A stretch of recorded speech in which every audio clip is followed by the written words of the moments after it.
donc c'est parti. Bonjour Pia Peterson, merci d'être ici avec nous aujourd'hui. Est-ce que vous pouvez nous dire un peu où on est actuellement? On est à Paris, sur un dernier étage, dans un appartement magnifique, avec vue sur les toits.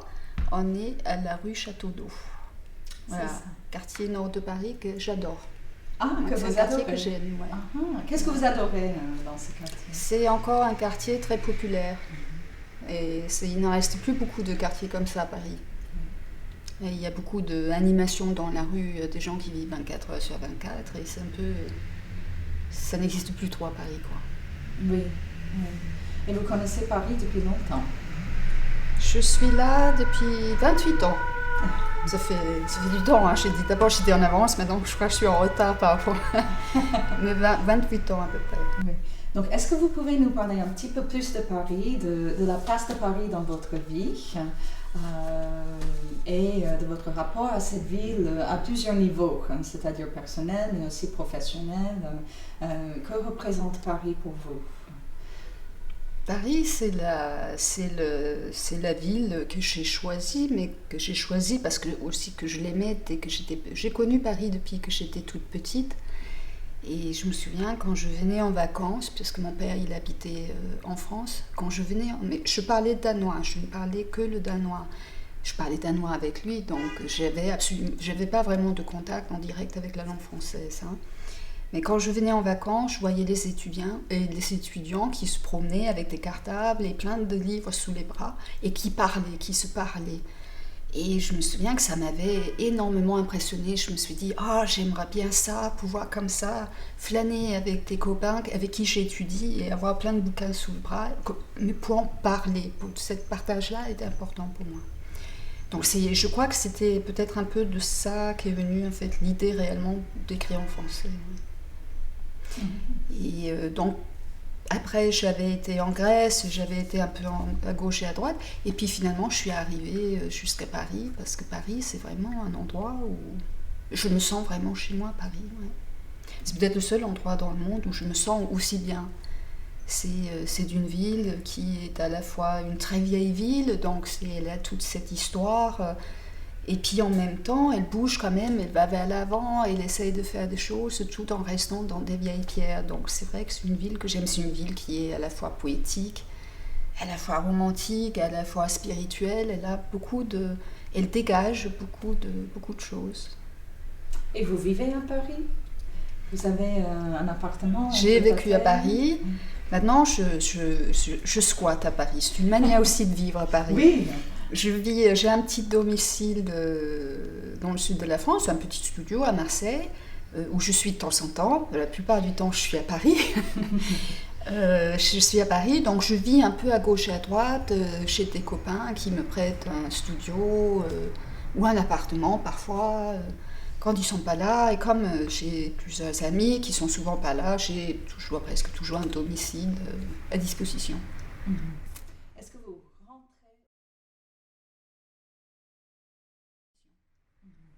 Est-ce que vous rentrez au Danemark? Est-ce qu'on peut dire ça pour vous de temps en temps? Ou est-ce que vous avez vraiment laissé derrière vous ce lieu qui vous définit aussi? Je suis vraiment partie en fuyant le Danemark. J'avais un rapport quand même assez violent avec le pays. Je me souviens quand j'étais petite, il y avait tellement d'interdits. On ne pouvait pas vraiment parler. On ne pouvait pas discuter des choses. Moi, je suis toujours en train de partir dans une discussion avec beaucoup d'animation. Je suis très, très passionnée par tous les sujets qui me préoccupent. Donc, j'en parle à tort et à travers. Et ça m'intéresse de savoir ce qu'a les gens à dire à propos de tel et tel sujet. Mais là-haut, on ne se parle pas. On ne se parle de rien. Les gens ne parlent pas, tout simplement. Et donc moi j'ai interrogé les choses et c'était très très mal vu. Il y avait beaucoup d'interdits. On me disait arrête de penser, arrête de te poser des questions, etc. Et j'étais vraiment sanctionnée à cause de ça. Donc il y avait un trop grand écart entre moi et les Danois. J'étais dans une espèce de no man's land quelque part puisque je ne pouvais pas dialoguer avec les autres. D'ailleurs, ils comprenaient rarement ce que je disais puisque je parlais de sujets sur lesquels jamais ils pensaient, quoi. Donc je suis partie très vite. En fait, je n'avais pas trop le choix. Je serais probablement devenue folle si je serais restée là-haut.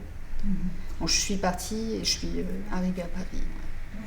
Et quant aux attaches familiales, il n'y en a pas trop. Enfin, c'était difficile de partir comme ça en fuyant Non, ma famille a toujours été très désarticulée, on va dire. Hein. Il y a eu beaucoup de divorces, donc c'est un peu flou, hein, l'image de la famille chez moi. C'est quelque chose de très flou. Ouais. Je pense que davantage, peut-être mes amis représentent vraiment ma famille, en fait.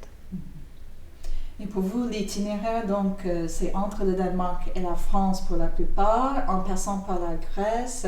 Est-ce que vous pouvez juste nous parler un petit peu plus de ce parcours personnel et aussi de la place peut-être des États-Unis dans tout cela? Alors, la Grèce, j'avais 16 ans quand je suis partie en Grèce. J'étais plutôt très jeune. Hein.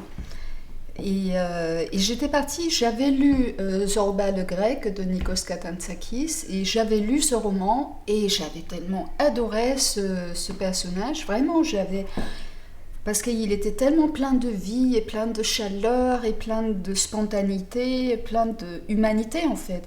C'était en contraste total avec ce que je voyais au Danemark et les gens qui m'entouraient, le Danemark, les Danois sont pas méchamment froids, mais c'est quand même froid. Moi, je trouve que c'est très froid là où j'ai beaucoup de mal. Ça manque pour moi de chaleur humaine. Et Zorba, c'était... Alors, 16 ans, je suis partie pour chercher Zorba. Mais j'ai pas trouvé. J'ai trouvé aussi un certain froideur d'une certaine manière, mais différente de la froideur scandinave.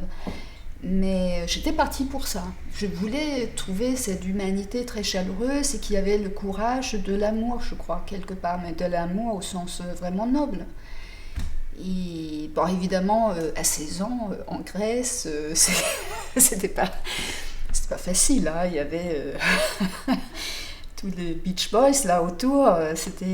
Donc je suis tenue à peu près un an et puis après je suis repartie au Danemark. Je suis restée un petit peu au Danemark et après je suis arrivée en France.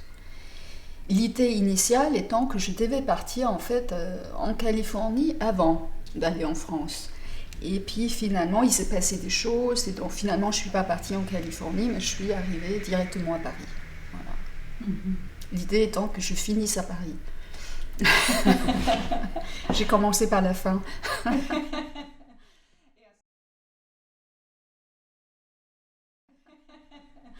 Et à ce moment-là, si j'ai bien compris, vous avez fait toutes sortes de choses. C'est ça, enfin, vos premières années à Paris sont remplies d'activités diverses, éventuellement d'études. C'était très compliqué mes départs en France. D'ailleurs, je n'en parle que dans les grandes lignes parce que je veux dire c'était plutôt assez compliqué.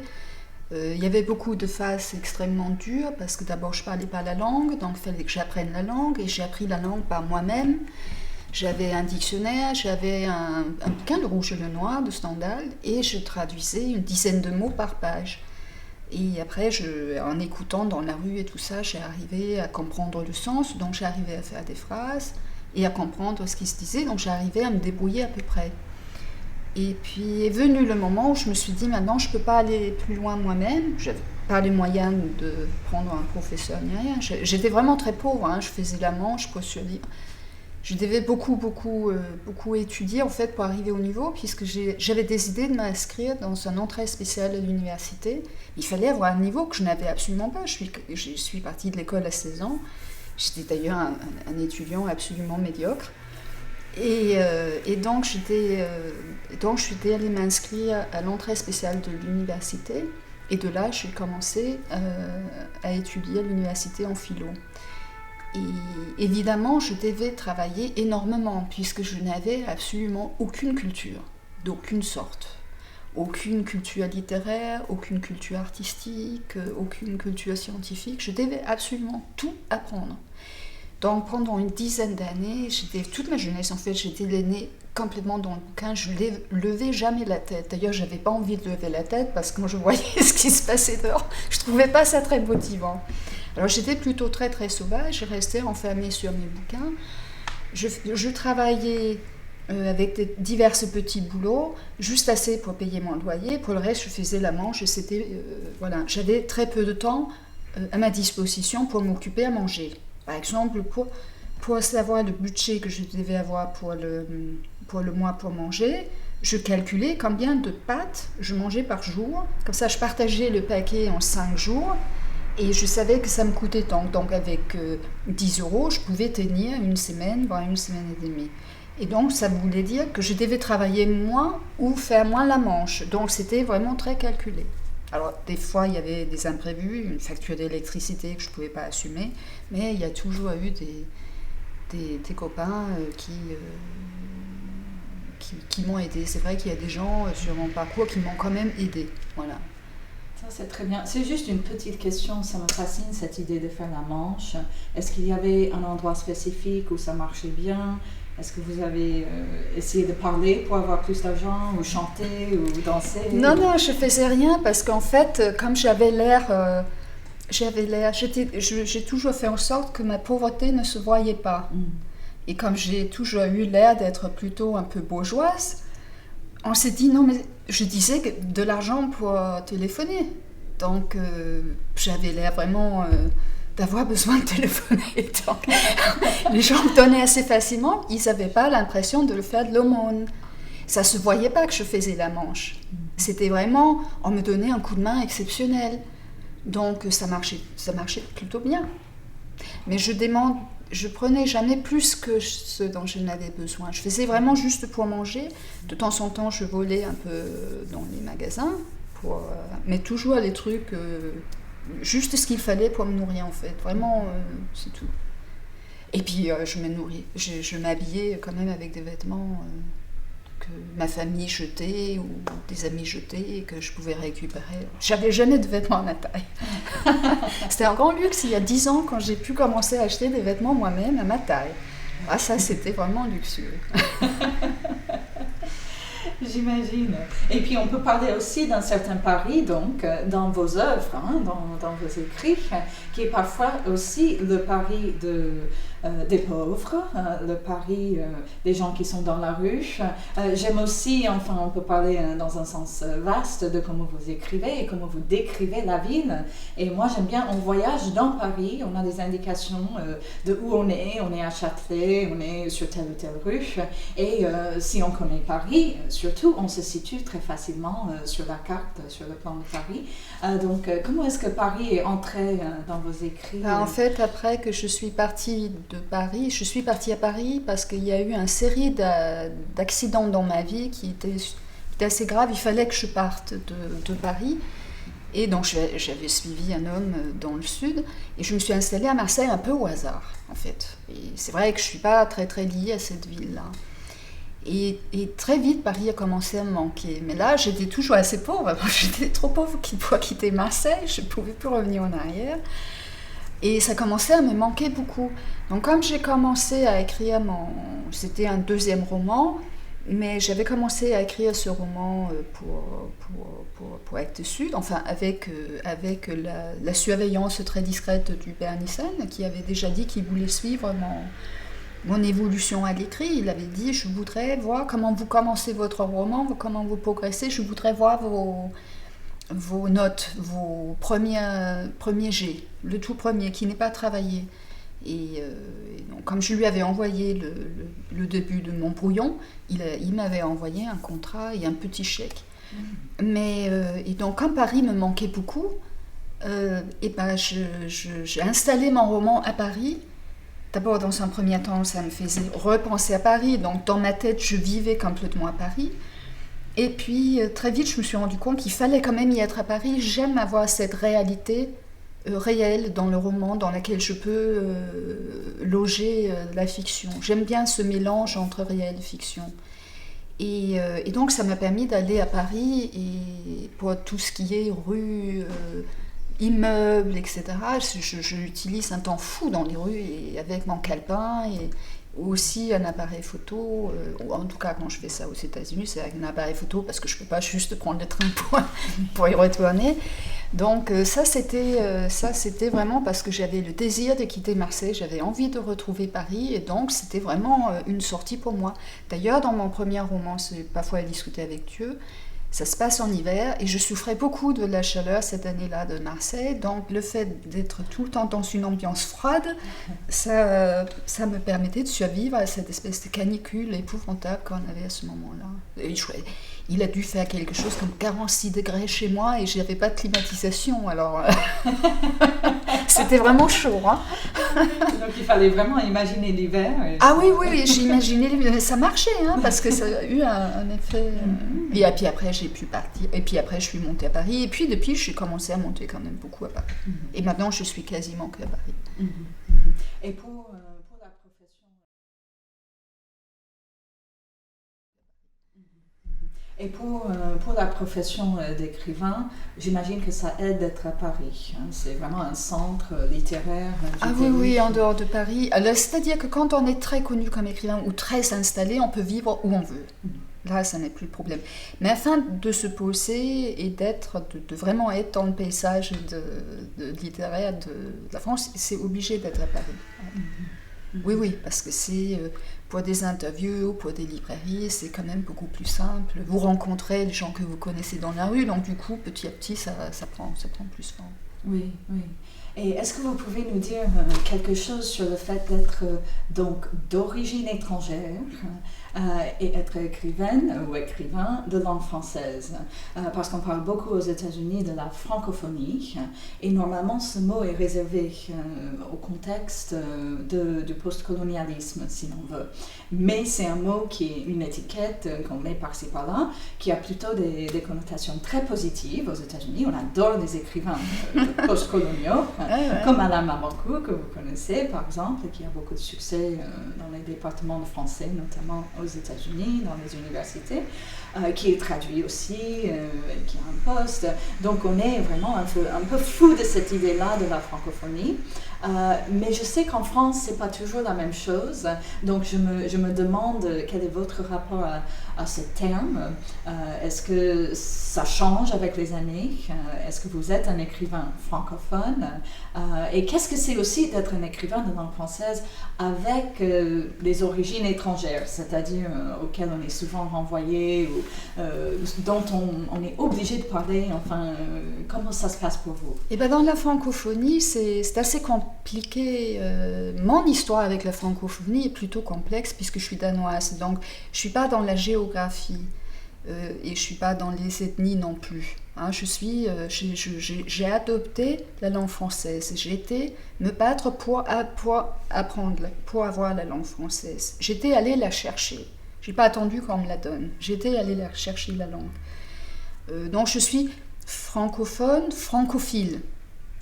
Je fais partie de ce petit groupe qui est en marge de cette marge-là, parce que la francophonie, curieusement, parce que ça couvre quand même beaucoup plus de millions qu'il n'existe en France, mais c'est quand même considéré comme une espèce de marge en France, un petit peu quelque part.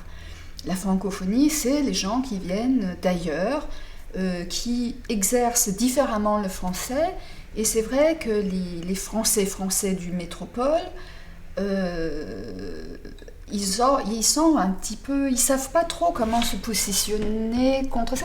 Ils ont l'impression qu'il faut défendre un peu la langue française contre toutes les influences que la langue subit.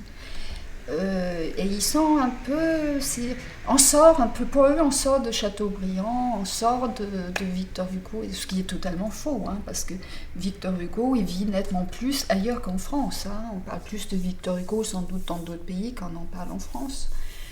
Donc les Français, ils ont un peu l'impression que le français c'est leur langue, c'est leur propriété, c'est leur dû, c'est à eux parce qu'ils sont nés dans la langue.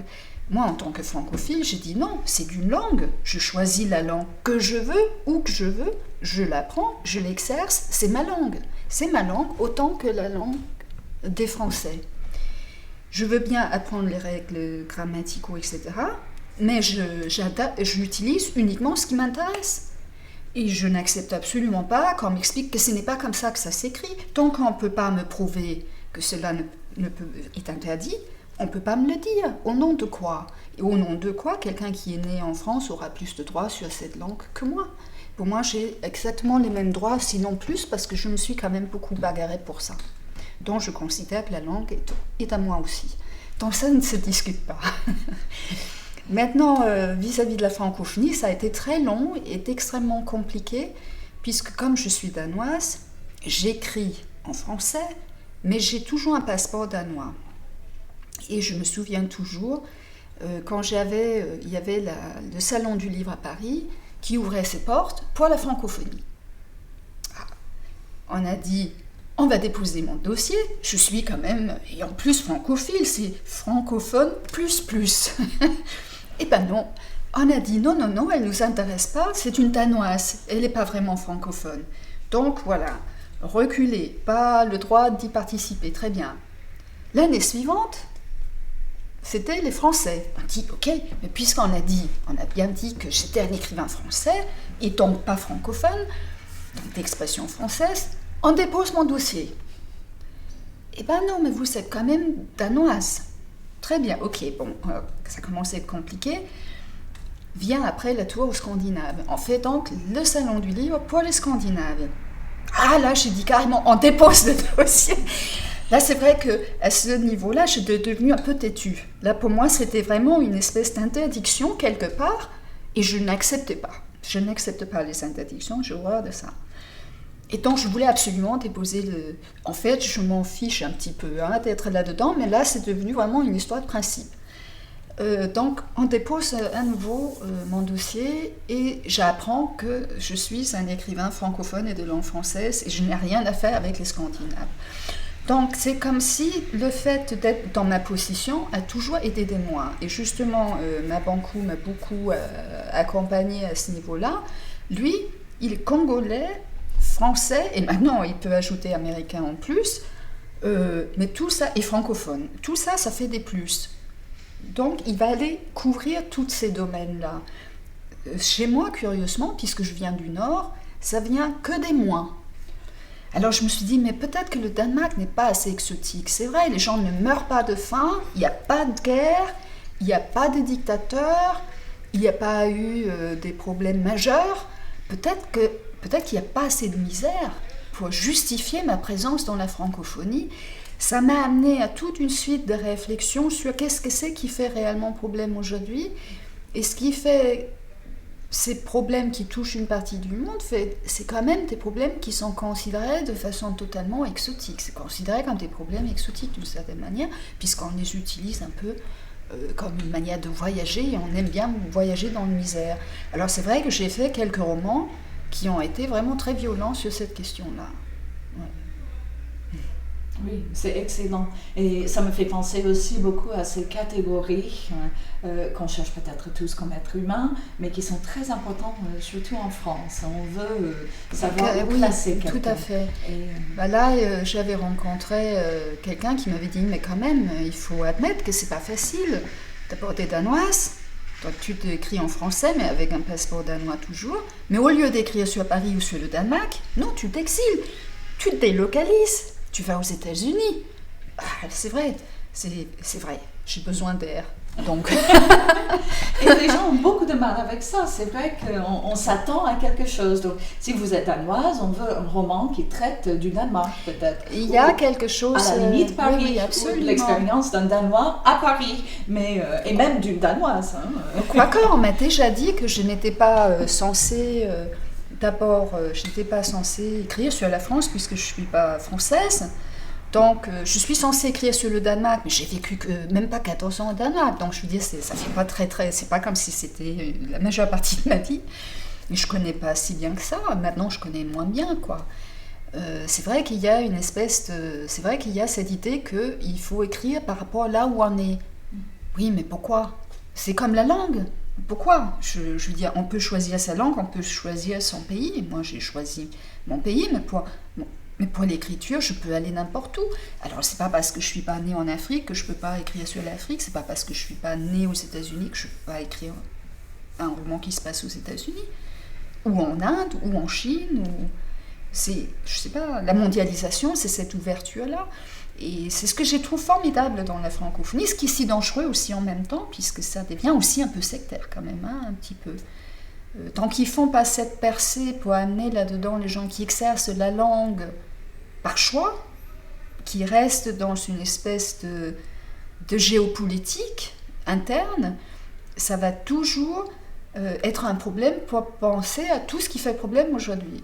Ça va toujours renvoyer au même type de réflexion, la colonisation, la décolonisation, etc. Donc on ne va pas au-delà finalement. Et là, je trouve que la francophonie rencontre peut-être un petit peu des limites au niveau de réflexion. On reste quand même coincé dans une série de problèmes d'autrefois. Voilà. La colonisation, c'est bien, mais c'était il y a longtemps. Voilà, c'était il y a longtemps. On peut avancer. Absolument.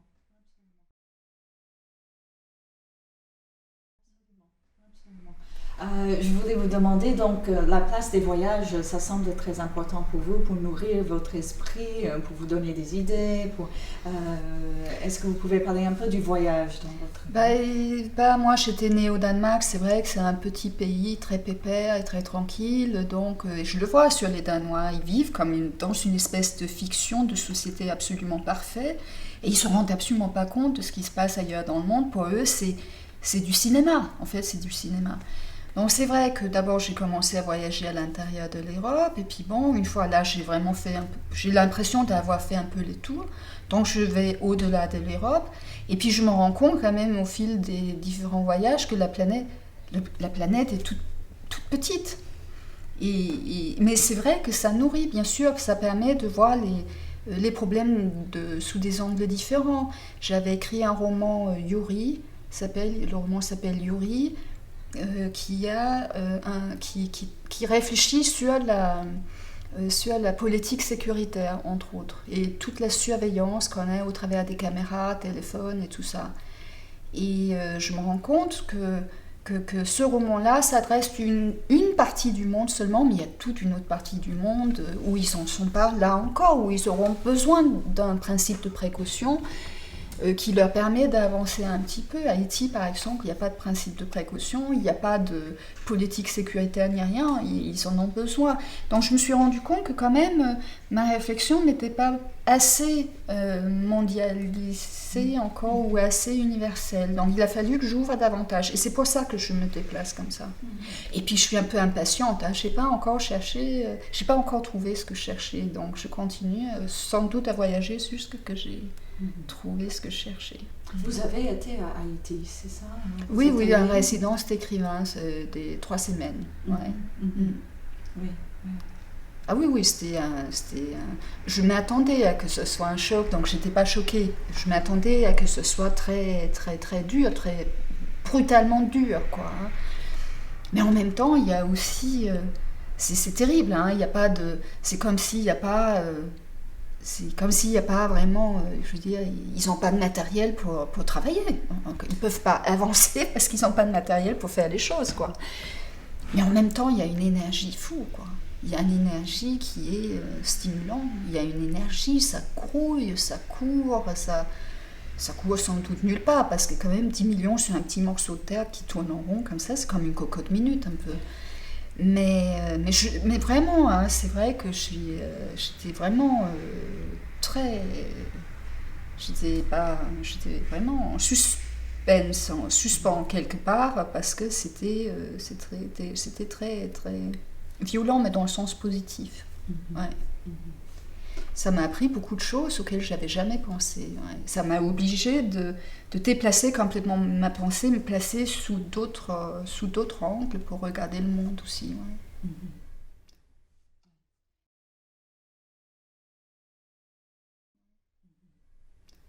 Ouais. Et il y a une autre catégorie à laquelle j'aimerais revenir, que j'aimerais qu'on traite un peu, c'est cette catégorie de femmes. Qu'est-ce que c'est qu'être écrivaine, si on veut employer ce mot-là, déjà un peu polémique, pour certains, ici en France. On s'attend à une certaine écriture.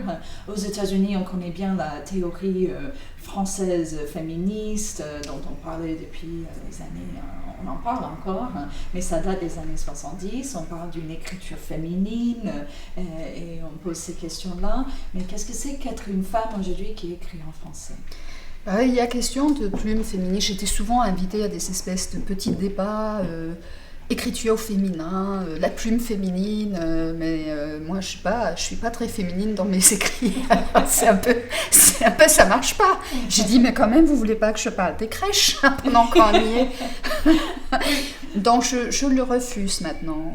Quand c'est attrait avec ce qui est proprement féminin, je refuse un peu. C'est un problème assez complexe parce qu'en fait, plus ça va, plus je me rends compte que c'est finalement la femme maintenant dirige quand même en grande partie un peu le monde éditorial. Donc elle est quand même aux manettes, pas toujours dans tous les postes clés, mais que ce soit dans les médias ou dans le milieu de l'édition, elle est quand même extrêmement présente et elle occupe des postes très très importants.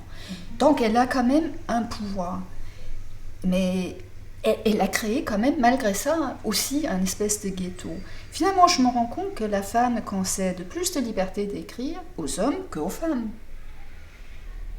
Avec les femmes, on est systématiquement renvoyé par les mêmes types de sujets, ce qui devient compliqué quand on est écrivain femme. En fait, il y a des sujets qu'on ne peut pas forcément aborder. J'avais écrit un roman sur l'argent, un livre de chair, et sur l'économie, et beaucoup de femmes ont refusé qu'on m'ajoutait le bouquin puisque c'était trop masculin. Alors évidemment, ça m'a un petit peu sanctionnée. Et ça m'a donné à réfléchir aussi. Ça voudrait dire quand même qu'il y a malgré tout, malgré le féminisme et tout ça, ça veut dire quand même qu'il y a des sujets qui sont considérés comme des sujets féminins et des sujets masculins. Ça voudrait dire que si la femme, elle ne pense pas à l'argent, ça veut dire que l'homme, il y pense.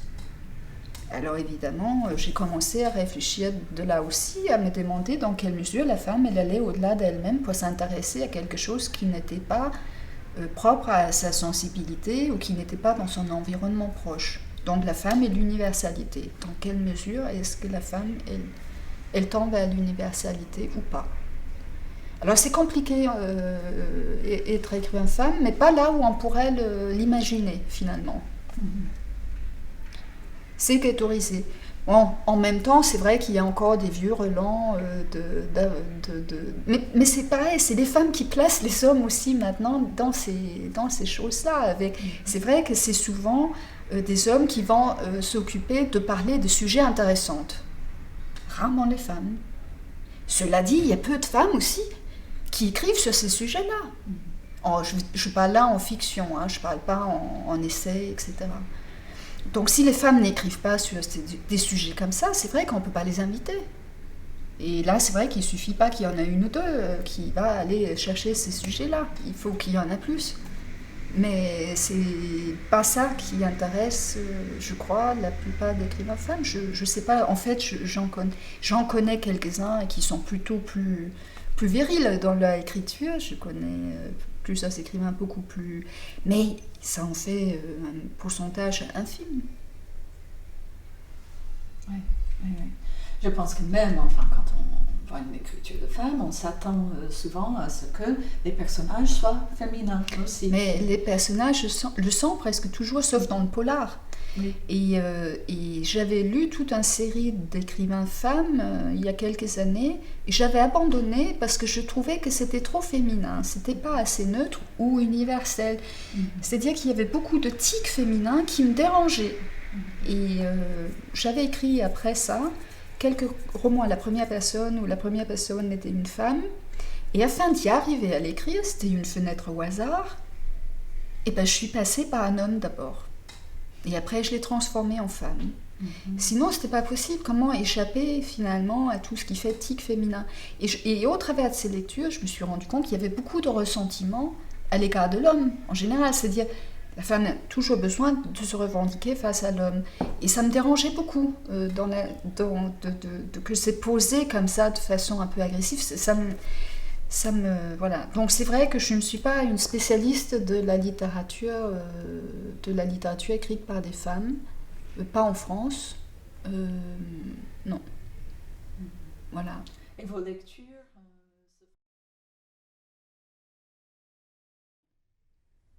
Voilà. Et vos lectures se font souvent en français, j'imagine, aussi dans d'autres langues. Là, en ce moment, je lis des romans américains. C'est vrai. Oui, voilà. Donc, en américain. Et on voit que vos derniers romans, enfin des romans récents, se situent aux États-Unis. Il y a des mots en américain qui surgissent de temps en temps, des expressions, easy man, des choses comme ça. Oui, non, mais ça j'aime bien, les petits mélanges de langues comme ça, mais où on va, parce qu'en français, on va toujours prendre le mot et on va essayer de le transformer en un mot français. Mais moi j'aime bien la mondialisation, c'est une idée qui moi me passionne. Donc je trouve ça passionnant de pouvoir mettre d'autres langues. Maintenant je suis plus familier avec la langue américaine qu'avec le chinois. Je connais pas le chinois, sinon j'aurais mis du chinois. Je connais pas l'espagnol, sinon j'aurais mis de l'espagnol. Je connais l'anglais, donc je m'en sers. Mais oui, c'est vrai. Mon dernier roman, Un écrivain vrai, se passe à New York. Et là, c'est pas pour que je puisse écrire librement ce roman-là. Comme c'est un roman autour d'un écrivain, si je l'avais installé le roman à Paris, les gens n'auraient pas pensé à ce qui était vraiment le problème du livre ou le sujet du livre. Ils auront pensé à quel écrivain est-ce que je fais référence, quelle épouse d'écrivain m'inspirait, et tout ça. Donc il y aura eu beaucoup de petites affaires de famille dans un tout petit milieu qui auraient pris le dessus et le sujet du livre aurait complètement échappé à la lecture. Et je ne voulais pas courir ce risque-là. Donc là, j'étais vraiment obligée d'aller me délocaliser. Ah, c'est fascinant ça. Et puis le fait que ça soit aussi un écrivain à l'étranger, bon, c'est en parallèle un peu avec vous parce que vous êtes quelque part un écrivain étranger ici et à New York et ailleurs. Enfin. Ben, je peux pas. Je vais me déplacer aux États-Unis pour écrire un roman. Je suis pas américaine, j'y ai pas vécu, donc je peux pas m'approprier comme ça en un claquement de doigts. Comme la France, il y a des choses auxquelles la France qui me sera à tout jamais, je veux dire, inaccessible. Certains petits sous-entendus, je capte la plupart des sous-entendus, mais il y a encore des toutes petites choses qui passent au travers. Mais aux États-Unis, j'installe effectivement un Français ou peut-être un Danois, qui sait un jour. Mais j'installe un Français, comme ça, ce sera au moins le regard d'un Français sur les États-Unis en même temps. Et ça, j'aime bien. Mais c'est parce que j'adore la France, c'est là où c'est mon pays, la France. Mais c'est vrai que j'ai besoin d'air. Oui, j'ai besoin d'air. Donc, je me balade d'ailleurs. Pour l'écriture, c'est très important. J'aime bien l'idée de l'écriture un peu nomade, de l'écriture qui se vit et qui s'écrit au fil des voyages. Qui va aller dans la rue, qui va aller se nourrir de la vie d'aujourd'hui, de tout ce qui fait problème aujourd'hui, et de faire fiction à partir de cette base-là. Ouais. Oui. Et votre pratique d'écriture? Oui. Et votre pratique d'écriture, c'est souvent, vous prenez des notes à l'avance et puis ensuite vous vous mettez à écrire? Non, le contraire. Le contraire. Voilà, j'écris d'abord le roman et là je reste chez moi ou à Paris, mais là je reste quand même sur le roman. Et une fois que j'ai fini le roman, je fais des esquisses de là, je sais que ça va passer dans tel pays. Le prochain va se passer à Los Angeles. Et donc le roman est fait. Le roman est fait depuis presque un an. Seulement, j'ai pas pu y aller. Donc, et c'est là, une fois que le roman est terminé, je vais sur le terrain après. Après, je fais des lectures. Je lis là plein de trucs qui a trait à ce roman-là, qui est en rapport avec ce roman-là. Je vais chercher des gens qui se sont disputés sur les sujets. Je vais aller vraiment et là, je commence à creuser pour amener d'autres choses dans le roman. Tout ça, ça va être ajouté et travaillé après. Et je vais traîner dans les rues, je vais prendre des notes, des photos, je vais créer toute la géographie du roman. Mais ça, je le fais après, toujours. C'est super, j'aime beaucoup cette manière de faire, de remplir les... Et est-ce que je pensais à... Vous êtes un auteur, une auteure très prolifique, hein, vous avez beaucoup écrit, c'est impressionnant la quantité de livres qui sortent et tout ça. Est-ce que vous avez noté un changement de style, des choses que vous avez modifiées au fur et à mesure consciemment, ou est-ce que votre style reste dans une certaine fidélité à vous-même? J'imagine que oui, mais est-ce que ça évolue, votre écriture? Oui, ça évolue dans chaque roman. Je crois que chaque roman, on voit toujours que c'est moi qui l'ai écrit. Alors là, j'ai un syntaxe qui m'est totalement personnel. Mon éditeur Hubert Nissen, il voulait inverser mes phrases. Il trouvait que mon syntaxe était étrange. Et il essayait, il s'est rendu compte qu'il ne pouvait pas. C'était mon syntaxe. Ça ne veut pas dire que ce syntaxe existe maintenant parce que je l'ai mis là. Mais c'était pareil en danois, en fait. En danois, j'avais un syntaxe différent aussi. Donc, il faut croire qu'il y a une structure chez moi qui est différente. Et donc ça, on me reconnaît, oui. Je n'ai pas besoin de signer mes bouquins. On reconnaît tout de suite un texte de moi, quel que soit le texte. Alors, est-ce que ça évolue? Oui, bien sûr, ça évolue. J'apprends tout le temps de nouvelles choses et comme je travaille toujours dans une langue qui n'est pas ma langue natale, d'ailleurs, j'ai plus de langue natale, je suis toujours à chercher plus en avant comment je peux apprendre davantage ou essayer de nouvelles choses et tout ça. Et parfois, je me sens handicapée quand la langue, pour moi, ne va pas assez loin. Donc, je cherche comment est-ce que je peux aller plus loin encore. Mais toujours dans le but de pouvoir dire ce que j'ai à dire, quoi. Je veux dire, la langue, c'est ça, hein, c'est de dire quelque chose à quelqu'un. C'était un philosophe qui s'appelle De Witt qui m'avait dit ça de façon extrêmement simple. Et j'adorais, je garde sa formule. On ne discute pas et tout, la langue, c'est pour dire quelque chose à quelqu'un. Ouais. Alors on arrive à l'essentiel un petit peu.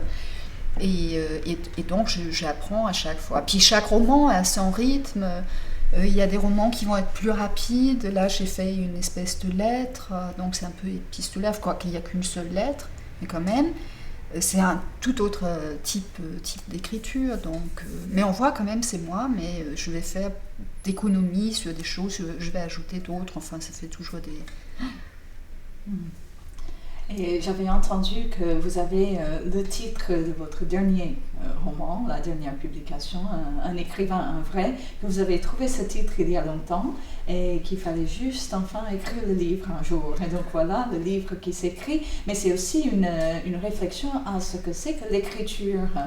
Et tant sur la pratique, parce qu'on parle un peu de la pratique, de comment ça se fait, mais aussi sur la théorie, enfin c'est quoi l'écriture, et donc on trouve des réflexions dans ce livre. Est-ce que vous pourriez en parler un petit peu de ce livre et de la conception de ce livre? Il me semble que chacun de ces livres a une idée derrière, et ce sont des idées fascinantes, et donc tout le monde qui lit même le titre ou le descriptif de ce dernier s'accroche à cette idée, on veut en parler, c'est fascinant et tout ça. Mais aussi, qu'est-ce que c'est que l'écriture pour vous, finalement? Là, c'est sûr que chaque roman a effectivement son idée. Je ne pouvais pas tout mettre en un seul roman, donc il fallait bien prendre sujet par sujet. Et j'ai plein encore à venir, puisque j'ai eu quand même du temps à réfléchir, le temps. Je vois à peu près comment les choses sont un peu liées, puis ça se nourrit aussi au fil des voyages, au fil de rencontres et tout ça. Et chaque roman a un titre et une manière dont le titre est arrivé qui est très différent. Aucun des romans n'a fonctionné de la même manière. Ils ont tous eu une vie complètement différente. Un écrivain vrai, j'avais lu, et c'était dans la traduction de Tom Wolfe, Un homme, un vrai. Et j'avais vu ce titre et j'ai dit un écrivain, un vrai. Et le titre est toujours resté. Après, effectivement, il fallait écrire le livre. Et c'était compliqué au départ puisque je voulais écrire un roman sur l'écrivain aux prises avec tous ces gens autour de lui qui va l'influencer sur son travail d'écriture, qui va essayer de l'amener à écrire autrement ou sur autre chose. Donc, ça serait à la fois un roman où les lecteurs interviennent, autant que des éditeurs, autant que les médias. Et comment faire ça sans que ça soit directement? Parce que si il va directement, c'est pas possible. Alors en fait, je voulais voir un peu comment ce rapport entre lecteur et écrivain fonctionne un peu comme à la télé-réalité. J'avais pas enlevé le com. Il y avait un ami journaliste qui m'a dit « Mais enlève le com, et c'est bon. » Alors j'avais déjà écrit le roman. Comme en plus on m'avait dit, beaucoup de lecteurs, parce que je suis à l'écoute, on m'avait dit que je pensais trop. Et qu'on ne comprenait pas tout ce que je disais. Donc on m'a dit, si je pensais un peu moins, ça serait mieux. Bon. Comme on me l'a dit depuis tellement d'années, je finis par me dire, je vais essayer de ne pas penser. Un petit peu. J'ai essayé d'écrire ce roman sans trop penser. C'était épouvantable. Je détestais ce roman. Mais alors, je le détestais. Mais j'ai quand même filé à mon éditeur, qui ne s'en pas trop aimé non plus. J'ai dit, c'est quand même mieux quand je pense. Non, mais ça, c'est sûr. Donc,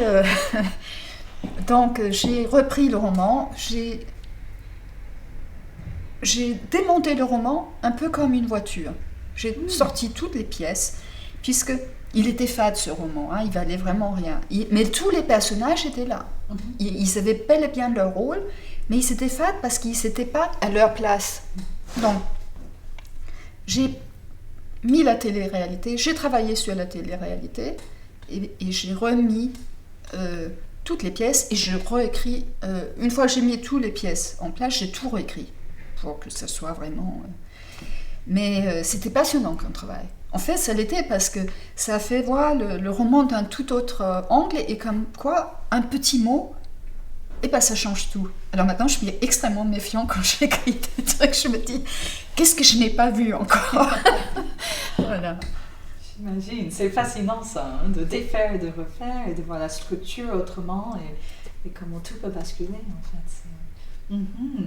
Ah bah c'est un roman extraordinaire, vraiment extraordinaire. Vous préférez écrire à la troisième personne alors qu'on est à une époque où il y a énormément d'autofiction, il y a énormément de moi-je. Je fais souvent des petites sorties sur l'autofiction. L'autofiction, j'aime bien quand il est réellement autofiction, c'est-à-dire où il y a un grand part de création ou d'invention. Il y a quelques écrivains... Les Américains sont très forts à l'autofiction parce qu'ils vont quand même toujours vers l'universel, quelque part. Même quand ils parlent de... Ils arrivent toujours à ouvrir la réflexion quand même. Mais j'ai écrit quelques romans qui est à la première personne. Après, je voulais changer un peu parce que ça ouvre d'autres perspectives. Là, le roman pour lequel je dois à nouveau me délocaliser... il est écrit à la troisième, mais je ne suis pas encore convaincue que ça va rester à la troisième. Je me demande si je ne vais pas revenir à la première personne, mais je ne sais pas encore. Je n'ai pas complètement fait mon choix. J'ai plus longtemps, j'ai que deux mois pour choisir. Oui,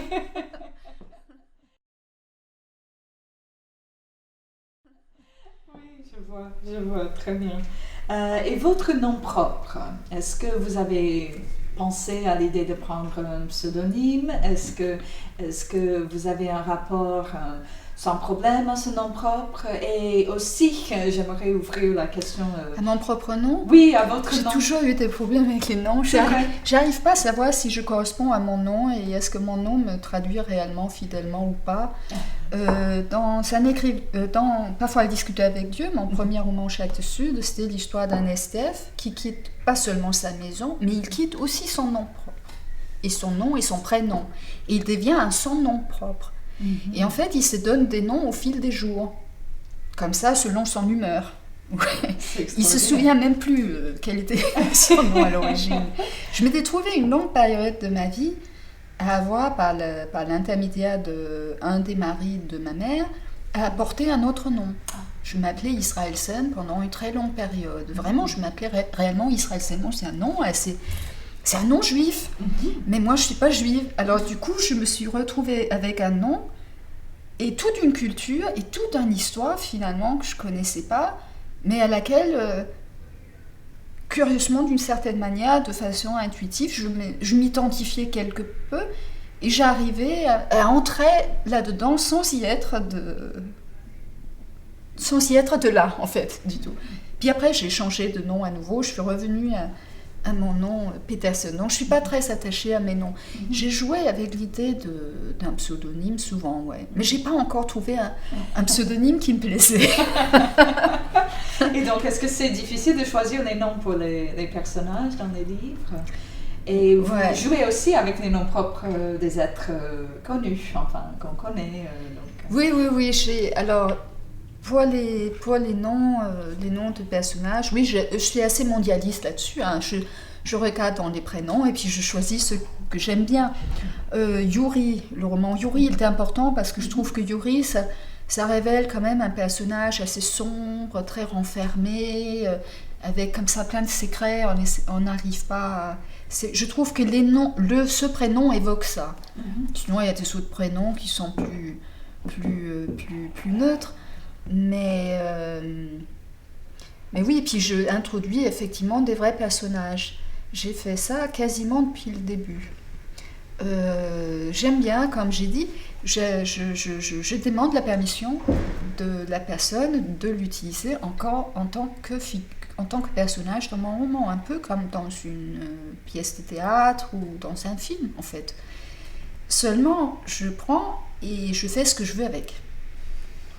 Alors je respecte en partie l'histoire, mais c'est toujours de mon point de vue, puisque c'est quand même, je fais jouer un rôle à l'écrivain dans mon bouquin, ou dans Yuri, c'était des plasticiens, c'était des vrais plasticiens qui étaient mélangés avec des faux plasticiens. Et en fait, quand j'ai écrit Yuri, je m'étais dit, là je suis en train de perdre beaucoup de temps pour essayer d'inventer un plasticien avec son nom, avec son background et tout ça, alors qu'il y en a plein qui pourraient être très contents, parce que le roman c'est aussi un support publicitaire. Attends, on a des publicités partout. Dans le cinéma, ils ne s'arrêtent pas de jouer sur ça. Ah, pourquoi je ne détournerai pas ça? Et en même temps, il y avait l'idée d'avoir comme ça un espace public au sein du roman, ou des débats qui ne peuvent pas être maintenus sur la place publique, qui est tenue maintenant par les médias, où on peut éventuellement, de livre en livre, se faire écho et continuer à débattre sur un sujet qui est important. J'en ai parlé à tous les écrivains que j'ai croisés, à peu près, mais pour le moment, je suis la seule qui... Je crois qu'il y a quand même Daniel Laferrière et Mabankou qui commencent à qui fait écho et tout ça. C'est ça.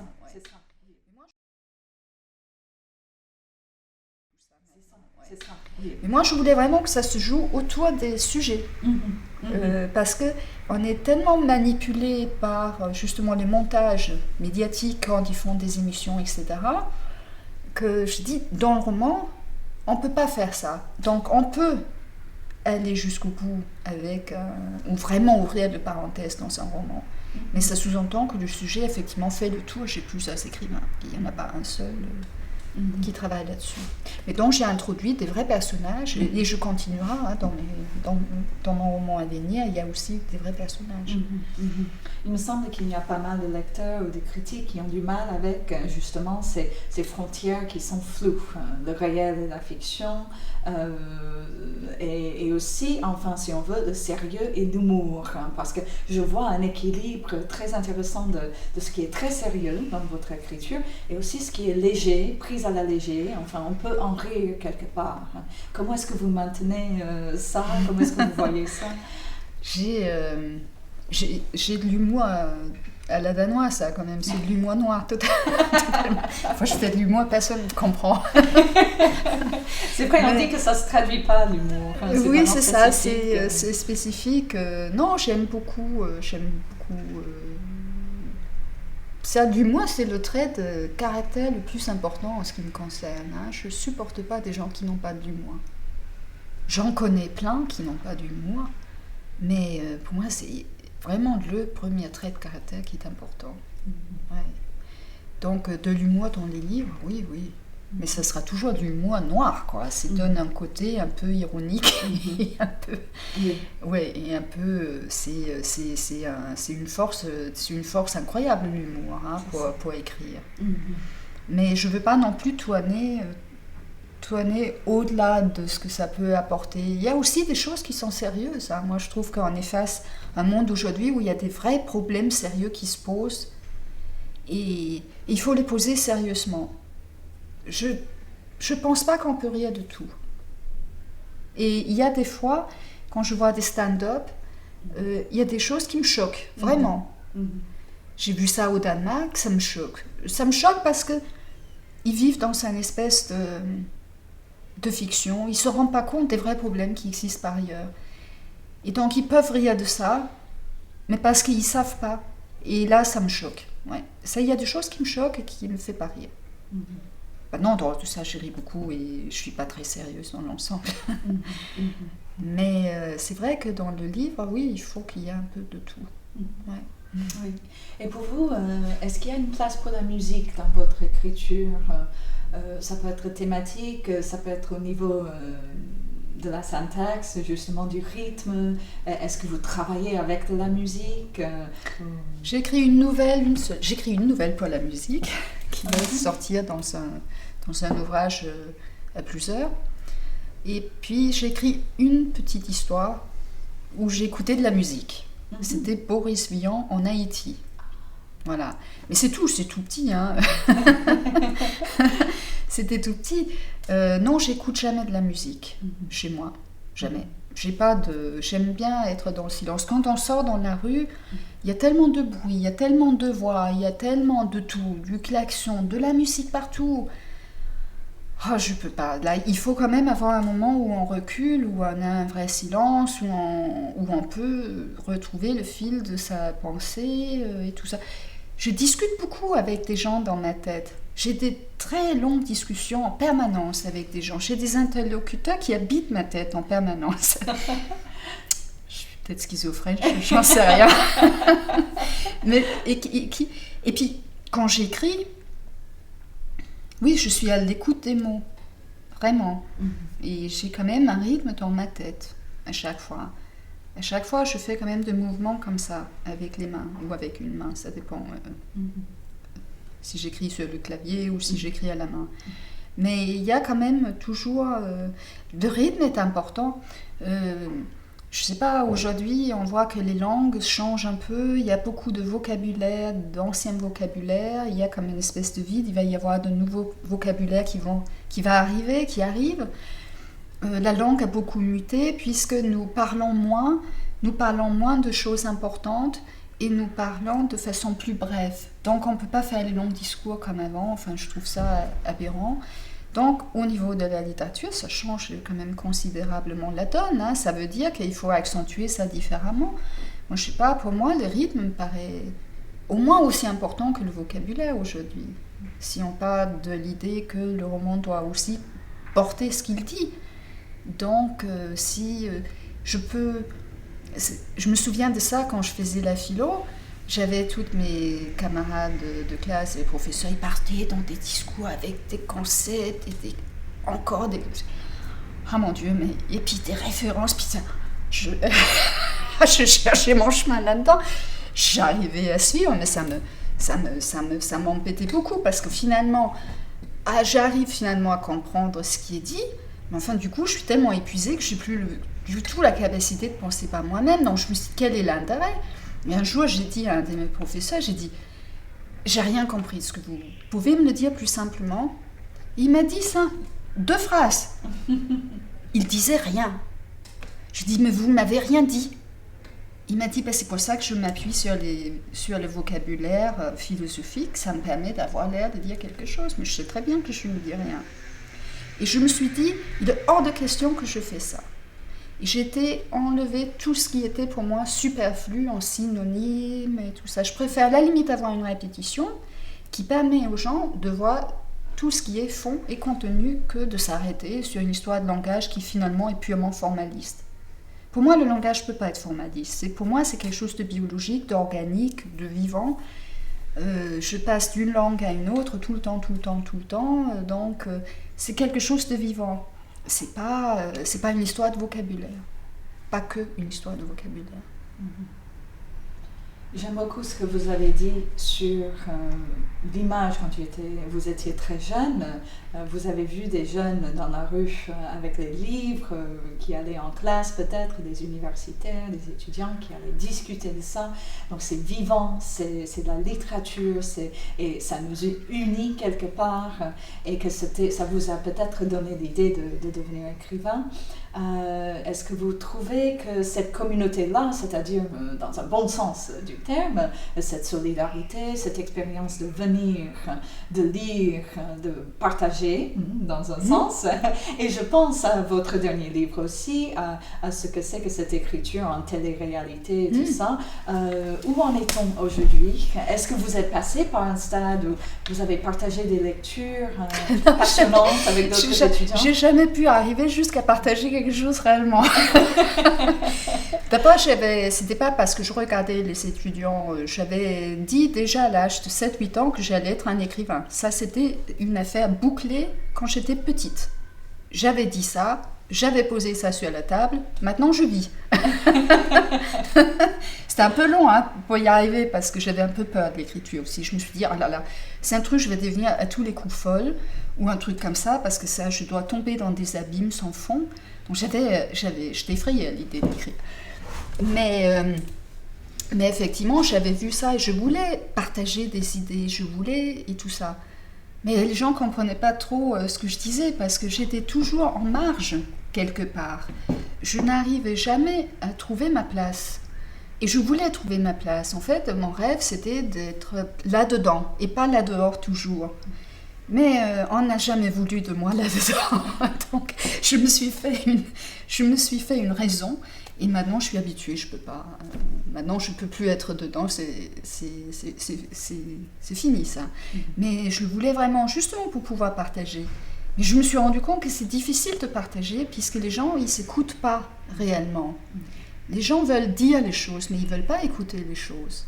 Donc, il y a beaucoup de monologues qui fusent partout dans la société. Mais les gens sont tellement pressés à s'écouter et à penser à eux-mêmes, et ce qu'ils veulent dire, et comment ils veulent briller, qu'ils réfléchissent absolument pas à ce qui est dit, ou très peu de temps. Et donc, je me suis rendu compte assez vite qu'au niveau de partage, ça sera toujours très, très limité. Et puis, j'arrivais toujours avec des sujets quand même plutôt assez lourds, et sans doute aussi très en avance de son temps aussi, ce qui fait que les gens n'arrivaient pas toujours à suivre. Donc, comme je réfléchis très très vite, il fallait toujours que je recule, que je ralentis, que je recule, que je ralentis. Et puis finalement, voilà. Et puis ça s'est beaucoup amélioré depuis que je commence à écrire. Est-ce que vous vous décrivez comme une immigrée, ou est-ce que vous êtes attentive aussi aux questions de l'immigration, j'imagine, parce que vous n'avez pas encore un passeport français. Enfin, comment ça se passe pour vous, ce statut d'être dans la société française, de n'avoir pas la citoyenneté française pour l'instant? C'est un peu, en tant qu'écrivain, c'est un peu compliqué. Il y a des choses auxquelles je ne peux pas accéder, tout ce qui est en rapport avec le ministère de l'Extérieur, des résidences d'écrivains ailleurs dans le monde et des choses comme ça. Je ne suis jamais invitée, on ne peut pas parce que j'ai un passeport danois. J'étais allée en Chine pourtant, représenter la femme, invitée par l'ambassade française pour la journée internationale de la femme en Chine. Mais je suis passée au travers. Ils s'étaient pas rendu compte que j'avais un passeport danois. Ils se sont rendus compte une fois que j'étais là-bas. Mais je vais demander ma nationalité française. Parce que là, ça commence à devenir un petit peu gênant. Mais je suis habituée à être un peu entre deux, en fait, maintenant.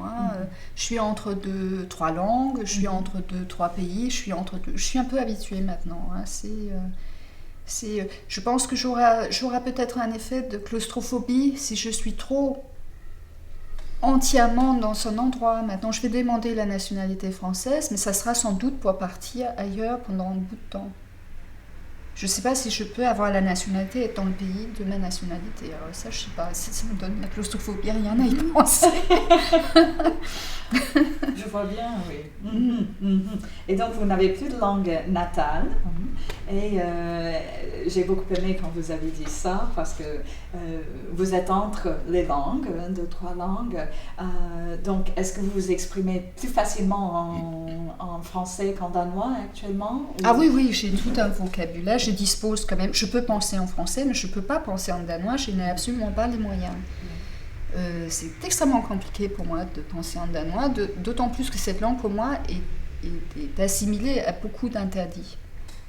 Donc je suis je ne peux pas penser en danois. Je pense en français, mais je ne peux pas penser tout ce que je pense en français en danois, je n'ai pas les moyens. D'être entre plusieurs langues, c'est compliqué parce que je vis en permanence avec des doutes. Je vais écrire un texte, je fais pas beaucoup de fautes à l'écrit, quasiment pas. J'en fais oralement, mais pas à l'écrit. Seulement, je peux écrire aussi parfaitement que possible. Je vais être sûre qu'il y a quand même des erreurs. Donc, je vais quand même aller vérifier à chaque fois. Et ça, c'est lourd. Ça veut dire que ça me prend quand même... C'est un travail supplémentaire, ce doute, tout le temps. Et c'est vrai que je vis dans ce doute. Mais ça veut dire aussi en même temps que je vis dans un monde où il n'y a pas d'évidence, il n'y a pas de certitude. Et ça, je crois que c'est enrichissant pour l'écrit. En fait, moi, je serais d'avis que tous les écrivains devaient faire l'expérience d'écrire 1 ou 2 livres dans une autre langue. Je me demande s'il ne faut pas ça pour pouvoir réellement commencer à parler de la langue. Parce que du coup, on n'est pas dans le on n'est pas dans les maniérés, on n'est pas, vous voyez, on est dans des vrais problèmes. On n'est pas on veut se créer des problèmes pour se sentir vivre. Non, on est dans des vrais problèmes. Et je me dis qu'il faut peut-être essayer toujours d'écrire dans une autre langue. Oui, je crois que c'est bien. C'est fascinant. Vous avez essayé d'écrire dans d'autres langues que le français, enfin de publier, ou même une nouvelle ou quelque chose? En Chine, j'étais obligée d'écrire une petite nouvelle en anglais. Je devais faire mon exposé en anglais aussi. Alors, je n'ai pas appris assez bien l'anglais pour écrire en anglais. Hein, et mon anglais est un peu pitoyable. Hein. Non, je parle anglais, ça va, je me fais comprendre et tout ça. Mais j'ai bien aimé, j'ai trouvé ça très chouette. Et c'est vrai que la langue anglaise ou américaine, ça offre d'autres sons, une autre façon d'aborder les choses que n'offre la langue française. Pas du coup sur l'intimité. Il y a tout ce qui est atmosphère. Ils sont tellement plus forts au niveau d'atmosphère. Donc je veux dire, ça, c'est une langue qui offre ça. Donc c'est vrai que je commence à flirter avec la langue, ouais. C'est pour ça aussi que je commence à lire en américain pour mieux comprendre les langues. Mais je ne vais pas commencer à écrire dans d'autres langues. Mais j'aimerais bien en ajouter. Oui, ça j'aimerais bien. Ouais. C'est bien. Et je veux vous demander, enfin, c'est un peu drôle, mais pour nous, les Américains, souvent on arrive en France et on voit des écrivains qui sont vraiment des stars, c'est-à-dire connus, etc. Même au niveau des intellectuels, il y a des philosophes qui sont connus, qu'on peut nommer. Quand moi je demande à mes étudiants américains de nommer un philosophe américain, personne ne peut nommer un philosophe américain. Ils n'apparaissent pas à la télé là-bas pour donner leurs avis comme ici. Enfin, je peux les nommer, mais je ne vais pas prendre le temps de faire ça. Donc, il y a toute une ambiance autour de l'intellectuel. Et est-ce que, c'est aussi ça qui entre, mais qui rencontre la télé-réalité dans votre dernier livre. Et quelle a été votre expérience en tant qu'écrivain ici? Les apparitions nécessaires, les plateaux télé, on n'a pas ça aux États-Unis. Quel est ce monde auquel il faut adhérer si on est écrivain ou intellectuel ici en France, selon vous? Oui, c'est vrai qu'on doit de plus en plus accompagner le livre. Hein. Bon, alors, je trouve que c'est magnifique que le livre, il a encore une place si forte et que les écrivains ont encore cette place si forte en France. Malheureusement, c'est en train de disparaître. C'est peut-être aussi pour ça que j'ai écrit le livre. Parce que on est en train de mettre l'écrivain dehors pour mettre des espèces de produits tout créés à la place en disant c'est ça de la littérature. Donc je ne peux pas participer à ça. Maintenant, ce n'est pas tellement le monde de la télé qui pose problème du tout. Je trouve que c'est super quand des écrivains viennent parler des livres à la télé. Au contraire, je veux qu'il y en ait davantage. C'est pas tellement ça, non. Ce qui est pervers avec la télé-réalité, c'est que ça s'est banalisé, donc on n'y pense plus. Et la télé-réalité est allée au-delà d'elle-même. Elle a explosé le cadre, elle s'est installée, on est dans une télé-réalité grandeur nature, on porte des jugements, j'aime, ou on ne dit rien, j'aime, je partage, et surtout, mais on ne justifie pas, on ne construit pas une réflexion, on n'explique pas pourquoi, ce qui voudrait dire que toute chose va se réduire à cette simple idée-là de j'aime, point. Et ça, c'est terrible. Qu'est-ce qu'on dit d'un roman ? Moi, je sais qu'il y a des romans que les gens, ils sont vraiment pas aimés, parce que j'ai des romans qui sont quand même très denses et très oppressants. Je fais un roman qui était très oppressant, et il y avait des gens qui vraiment aimaient pas, mais ils me disaient, ils m'ont dit, on n'aime pas ce livre.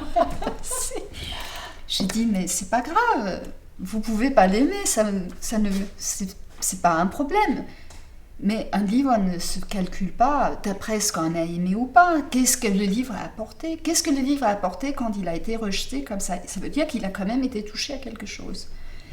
Et c'est ça qui est important avec le livre. C'est pas qu'on aime ou qu'on n'aime pas, ça c'est pas important. Ce qui est important, c'est ce que le livre apporte.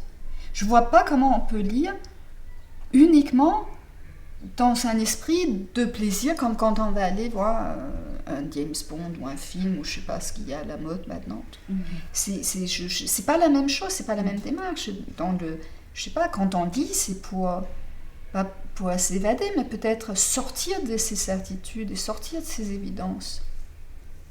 Et pas ça peut plus se faire maintenant. Je veux dire, avec les produits qui arrivent et qui sont très lisses, on fait tout pour séduire le public, on va essayer de savoir ce que veut le public, on va s'adapter au public, on va écrire ce que veut le public.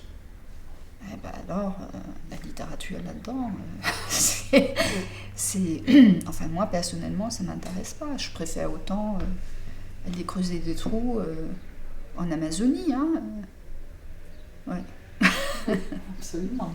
Et bon, pour changer un peu, juste pour mentionner quelque chose que vous faites, que beaucoup d'écrivains comme Alain Mabankou ou d'autres font, c'est que vous avez un site web et ça permet d'entrer un peu dans votre écriture sans avoir déjà vu un livre, de voir un peu ce que vous faites, de savoir ce que la presse en dit, de lire des nouvelles ou des textes, des petits textes comme ça. Est-ce que vous pouvez parler un peu de ce que c'est qu'avoir un site comme ça et l'importance de cela et comment vous voyez ça? Moi, j'étais un peu arrivée de nulle part. C'est-à-dire que j'ai pas de connexion, j'ai pas de famille importante, j'ai des amis écrivains importants maintenant, mais je suis pas dans un réseau. Je suis en marge de la francophonie, je suis en marge de ceci, je suis en marge de presque tout. Donc, j'ai pas du tout de réseau au sens propre. J'ai pas de famille au sens propre. En plus, que ce soit les libraires ou les médias, ils sont toujours un problème pour savoir où il faut me placer. Où il faut me placer, ils savent pas. Sur les rayons. Sur les rayons, alors c'est un peu. Ils savent pas. Est-ce que c'est de la littérature? Est-ce que c'est du roman noir? Est-ce que c'est du thriller? Ils s'appellent ça du thriller. Est-ce que c'est plutôt historique? C'est roman d'actualité peut-être? Est-ce que c'est drôle? Est-ce que c'est pas drôle? C'est un peu tout et pas tout. C'est ça. Est-ce que ils aiment bien avoir des catégories et malheureusement je n'entre dans aucune des catégories. Donc et puis j'ai aussi eu quand même un trajectoire d'écrivain qui est pas habituel en France du moins. Voilà. Et donc j'avais pas envie de tout le temps répéter la même chose. Alors je me suis dit, je vais faire une espèce de biographie un peu sommaire, je prends les grandes lignes, je mets ça sur le site, Et les gens le lisent, je n'ai pas besoin de me répéter. C'est très bien. D'ailleurs, quand on me dit à propos de ma vie, je renvoie direct vers mon site. Comme ça, je n'ai pas à répondre sur ces questions-là. Alors, quand on est si peu placé quelque part, où on n'a pas de lieu d'appartenance, ça me semble vital d'en avoir un sur Internet. Ça me procure quand même une grande indépendance aussi. Les gens peuvent aller directement voir. Je ne dépends pas que de ma maison d'édition, il peut y avoir des choses de par ailleurs. C'est ma maison virtuelle. Je ne sais pas, le monde est fait de ça aujourd'hui. Si je ne fais pas l'effort de le connaître, et d'apprendre comment ça fonctionne, c'est comme d'être illettré. Donc je trouve que c'est magnifique le site, de pouvoir avoir un site. Je trouve que les réseaux sociaux, c'est drôle. On peut s'en servir bien. On n'est pas obligé. Par exemple, vous aviez demandé tout à l'heure pour le fait d'être à Paris en tant qu'écrivain. Oui. Seulement maintenant, avec les réseaux sociaux, vous pouvez être à Paris en n'étant pas à Paris. Parce que les réseaux sociaux, c'est sur les réseaux sociaux maintenant que ça se passe finalement. Ce n'est plus dans les cocktails, c'est dans les réseaux sociaux. Donc vous pouvez être chez vous de plus en plus. Alors le site web, oui, c'est intéressant. Ça permet de mettre... Et c'est un historique en même temps de mon parcours. C'est un CV virtuel. Ça, je recule pas. J'ai un regard très critique sur ce qui se fait parce que je crois que c'est important d'arriver à définir, entre guillemets, un petit peu toutes ces choses, toutes ces nouvelles choses-là. C'est important de définir parce que c'est là-dessus, on peut pas, si on ne le fait pas, on n'a pas le vocabulaire il faut pour résoudre les problèmes aujourd'hui. On voit bien qu'on est dans une impasse. Donc, et ça fait partie de notre monde, les réseaux sociaux, Internet, le monde virtuel et tout ça. Donc je ne vois pas comment on peut faire l'impasse là-dessus. À moins de vivre dans un autre temps, mais moi j'aime bien notre temps, je trouve que c'est magnifique, personnellement. Moi aussi.